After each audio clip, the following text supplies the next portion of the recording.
Video संख्या 8 lesson 6 में आपका स्वागत है। आज हम वाणिज्यवाद के पतन के जो कारण हैं उनकी समीक्षा करने वाले हैं। पतन किन कारणों से हुआ।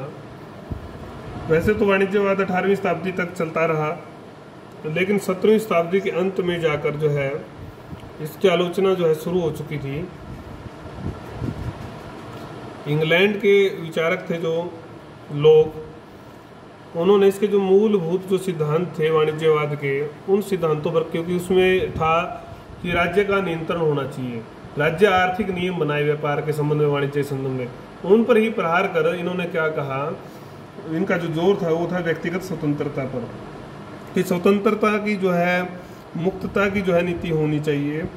फ्रांस में भी इसी समय फिजियोक्रेट्स के नेतृत्व में एक नई विचारधारा का जन्म हुआ, जिन्होंने इस बात पर जोर दिया कि युद्ध है या करों की अधिकता है या जो सरकारी जो नियंत्रण है उद्योगों पर, इस सारे की उन्होंने खूब जो है जमकर आलोचना की। साथ ही उन्होंने कहा कि व्यक्तिगत स्वतंत्रता, प्रतियोगिता और मुक्त व्यापार का जो है उन्होंने समर्थन किया कि इन चीज़ों को जो है, प्रतियोगिता का जो है अपनाया जाना चाहिए। एडम स्मिथ भी इसी विचारधारा के व्यक्ति थे जिन्होंने मुक्त व्यापार की नीति का समर्थन किया था। एक बात समझने की है कि जब ये व्यवस्था चली थी, नव उदित मतलब नया जो वर्ग आया था, नए जो लोग, मध्यम वर्ग विशेष रूप से उस समय जन्मा था परिस्थितियों के कारण से, तो उसको शासक के संरक्षण की जो है जरूरत थी, शासक के सपोर्ट की जरूरत थी, क्योंकि उस समय की जो परिस्थितियां ऐसी थी। लेकिन 18वीं शताब्दी का उत्तरार्ध आते आते, मतलब खत्म होने तक, आधुनिक उद्योगों का जो प्रसार हुआ, प्रादुर्भाव हुआ, नई जो चीजें आई, अब जो व्यवस्था पुरानी थी वो व्यवस्था जो है अब उसके फैलने में, प्रसार में जो है, विकास में जो है बाधक नजर आने लगी थी, क्योंकि उसके सिद्धांत पुराने हो चले थे और परिस्थितियां बदल चुकी थी। कुल मिलाकर बदली हुई परिस्थितियों के अनुसार अगर सिस्टम अपडेट होकर चलता रहता तो कोई समस्या नहीं आने वाली थी, किसी का पतन की आवश्यकता नहीं थी, बदलाव आ जाता व्यवस्था में।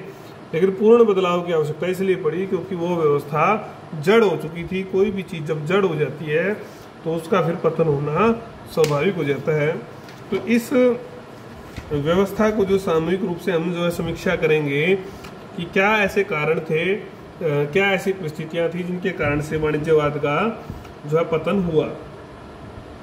इसमें हम 8 जो पॉइंट है वो पढ़ने वाले हैं। पहला जो बिंदु है वो है सोने चांदी पर अत्यधिक बल। पॉइंट्स आप अपनी दूसरी किताबों के माध्यम से, रेफरेंस किताब के माध्यम से कम और ज़्यादा बना सकते हैं, लेकिन हम फिर आपको दोबारा बता रहे हैं 16 अंक के जो आपका प्रश्न उत्तर आता है उसमें 5 या 4 पेज जो है जरूरी आपको लिखने ही चाहिए, अच्छे से लिखने चाहिए, एडिंग सब एडिंग बनाकर तथ्यों के साथ। इतिहासकार या विद्वान जो भी आर्थिक विचारधारा जैसा जैसा भी विद्वान आया उसका जो कोई कथन है उसको भी व्यक्त करते हुए, उक्त करते हुए। तो ये बात हम शुरू से पढ़ते आए इस लेसन में कि सोने चांदी के जो संचय पर आवश्यकता से अधिक बल दिया गया था। आवश्यकता से अधिक बल, अगर वही है ना, अति किसी भी चीज़ की, मतलब बहुत ज़्यादा अगर हम किसी भी चीज़ की अति करेंगे तो वो नष्ट करेगी, कि उसको कहा गया है कि सर्वथा वर्जित। तो धीरे धीरे जो है यूरोप के अधिकांश देश जो है ना इस सोना चांदी की होड़ में लग गए। तो शासक ने भी जो है, शासक वर्ग का जो ध्यान है वो इसी तरफ रहा कि कैसे जो है ज़्यादा से ज़्यादा धन जो है पाया जाए, और इस दौड़ में, इस होड़ में जो है उसका जो ध्यान है वो जन कल्याण की ओर गया ही नहीं। जन कल्याण को उसने प्राथमिकता नहीं दी। मजदूरों का जो है शोषण, लगातार आर्थिक शोषण, हर प्रकार का जो शोषण होता रहा। मजदूर भी तो जो है समाज का एक अभिन्न अंग है। तो वास्तविक जो धन संपदा जो है उन्होंने सोना चांदी को ही माना। इस सारे के कारण से समझ नहीं पाए कि ये तो केवल एक साधन है सोना चांदी तो विनिमय का, लेकिन असली जो संपदा है वो तो लोग होते हैं, देश होता है, समाज होता है। देश की वास्तविक जो शक्ति है वो उसकी उत्पादन जो अक्षमता है, उत्पादन कौन करेगा? समाज ही तो करेगा, मजदूर ही तो करेंगे, और या वो लोग करेंगे जो तकनीक को विकसित कर पाएंगे। तो ये एक मुख्य कारण था कि इसी चीज़ पर इनका बल रहा, जबकि ये प्राथमिकता में नहीं होना चाहिए। दूसरा, जब जो महत्व जो है सोने चांदी का कब खत्म हुआ, जैसे ही कागजी मुद्रा का प्रसार होना शुरू हो गया, तो सोने चांदी का जो इकट्ठा करने का जो इनका महत्व जो है, मतलब इस विचारधारा की कमर ही टूट गई। दूसरा जो आपका बिंदु है वो है संकीर्ण विचारधारा थी। ऐसी विचारधारा थी संकीर्ण। संकीर्ण क्या होता है? जिसमें खुलापन ना हो, जो सबके लिए ना हो, कुछ ही लोगों का हित हो।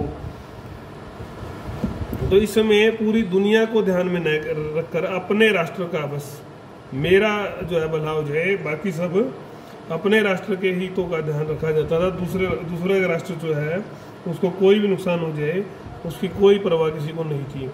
तो अनुकूल व्यापार संतुलन के बारे में हम पढ़ आए हैं कि ज़्यादा से ज़्यादा जो है निर्यात किया जाए और कम से कम आयात जो है किया जाए।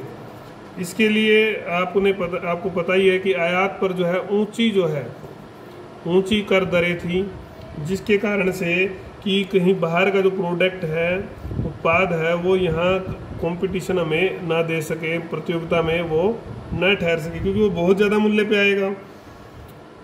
परंतु इस प्रकार की विचारधारा से तो यही था कि भाई एक जो देश है, मतलब वो आयात तो करे ही ना, ज़्यादा से ज़्यादा वो बस निर्यातक ही बन जाए। इनका ऐसा संभव हो सकता है? कैसे संभव हो सकता है, बताइए।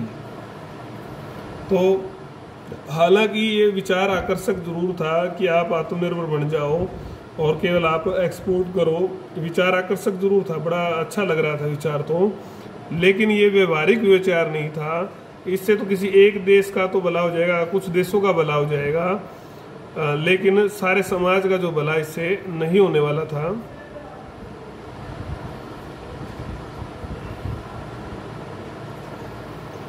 तो दूसरे देशों की अवहेलना हमेशा जो है संभव नहीं थी कि कब तक उनकी अवहेलना हम करते।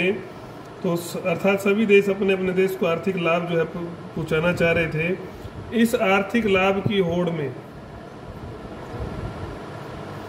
जो है उपनिवेश प्राप्त करने की भी होड़ चली, क्योंकि उपनिवेशों से ही जो है लाभ आता था।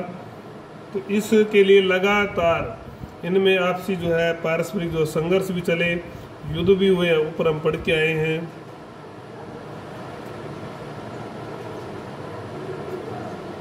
तो इस संकीर्ण विचारधारा के कारण से, अगर ये विचारधारा अच्छी होती तो युद्ध की और संघर्ष की तो जरूरत ही ना पड़ती। तीसरा जो बिंदु है वो है आपका कृषि का पिछड़ना।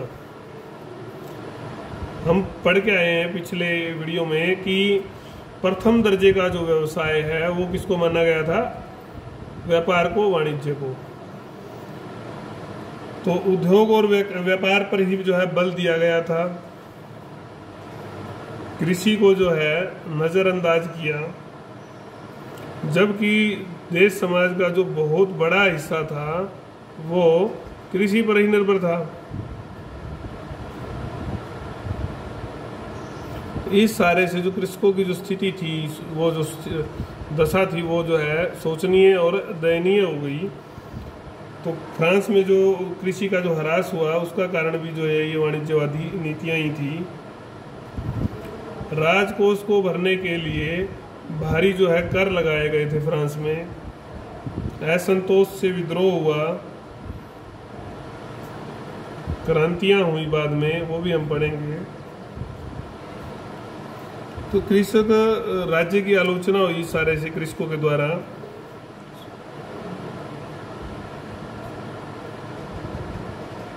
तो प्रकृतिवादी मानते थे कि जो भूमि ही जो है, भूमि सबसे बड़ा जो है राष्ट्र का एकमात्र जो है साधन है।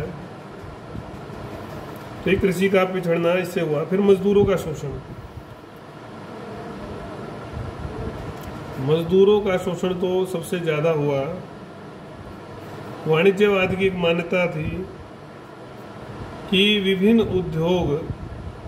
उद्योगों में जो मजदूर काम कर रहे हैं, कैसे कैसे उपमान दिए गए कि राष्ट्रीय हित कहाँ से आएगा जब मजदूरों को खाने की रोटी नहीं मिलेगी। राष्ट्रीय हित में जो है कम से कम मजदूरी ली जाए, कम से कम मजदूरी दी जानी चाहिए, ये ऐसा बताया गया। इस विचार जिससे कि कम से कम लागत पर सामान जो है तैयार होगा और हम दूसरे राष्ट्रों से आगे निकल पाएंगे। क्या किसी का शोषण करके, अपने लोगों का शोषण करके जो है कोई देश जो है लाभ की स्थिति में आ सकता है? नहीं आ सकता। तो इस काल में इस जो विद्वान थे, इन लोगों ने इस कम से कम मजदूरी वाले सिद्धांत को क्या नाम दिया? वाणिज्यवादी श्रम सिद्धांत का इन्होंने नाम दिया, संज्ञा दी। तो खूब जो है शोषण जो है मजदूरों का हुआ इस सिद्धांत के परिणाम स्वरूप। इतनी मजदूरी ही दी जाती जो जीवन निर्वाह के लिए जरूरी होती, मतलब 2 वक्त की रोटी ही वो इससे खा पाता था, नई चीज कुछ नहीं होता था। जब जिस देश में जो उत्पादन करने वाले लोग हैं उनका ही जीवन सही नहीं होगा तो वो फिर व्यवस्था पतन की ओर तो जानी ही थी। 5वां जो बिंदु है हमारा वो है उपनिवेशों का शोषण। हम पढ़ के आए हैं कि उपनिवेशों की जो स्थापना है इन्होंने खूब की, तो स्थापना करके इन्होंने उनका शोषण भी खूब किया। उस शोषण में अगर हम पढ़ें तो पहला जो बिंदु है आपका कि विदेशी व्यापार बहुत ज़्यादा चाहते थे। उस विदेशी व्यापार का उद्देश्य था ज़्यादा से ज़्यादा सोना चांदी धन जो है संग्रह, और उस धन संग्रह का जो है उद्देश्य था कि ज़्यादा से ज़्यादा अपने देश को शक्तिशाली बनाना। तो जब इस सारे में होड़ मची तो मातृ देश जो था, मतलब उनका जो खुद का देश था, उसके हित ही सर्वोपरि थे, चाहे इसके लिए कुछ भी क्यों न करना पड़े।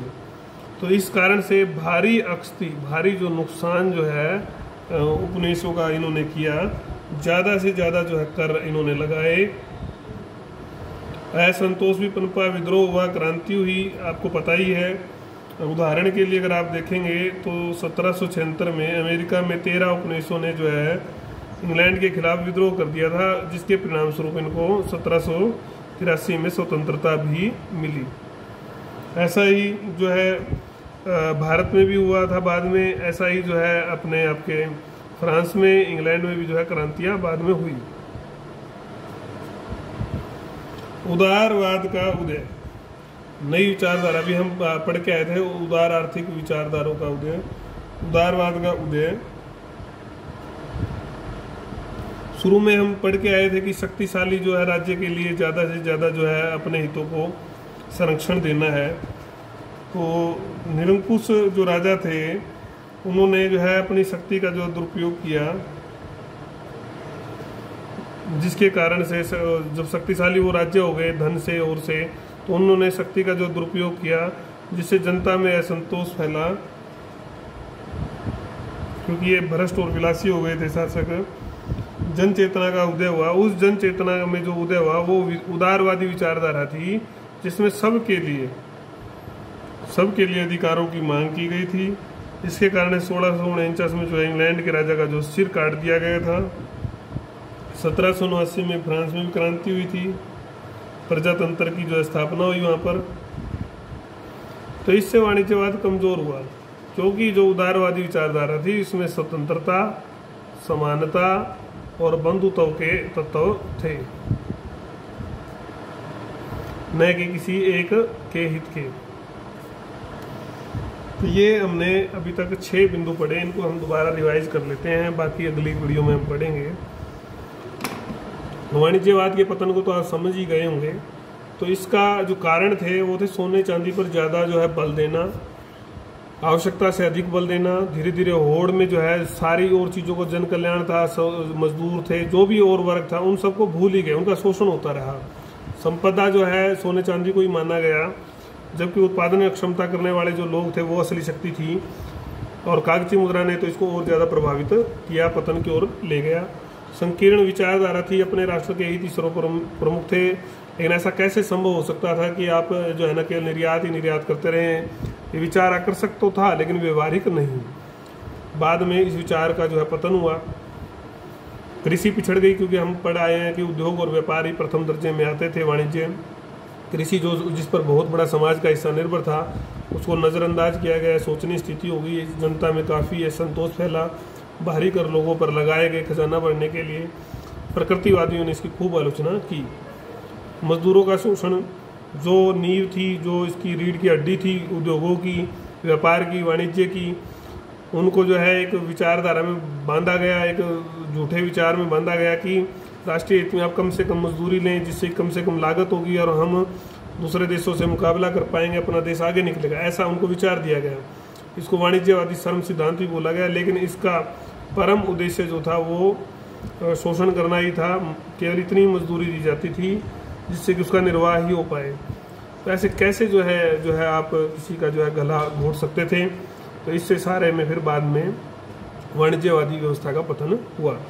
उपनिवेशों का भी शोषण किया गया, असंतोष फैला उनमें। अमेरिका में इस शोषण के कारण से जो शक्तिशाली बनने की होड़ थी, मात्र देश के ही केवल हित सर्वोपरि थे, भारी एकस्ती दो देशों को हो रही थी, उससे विद्रोह होकर 1783 में अमेरिका ने स्वतंत्रता हासिल की। भारत, फ्रांस, इंग्लैंड में भी ऐसा ही प्रक्रम चला था।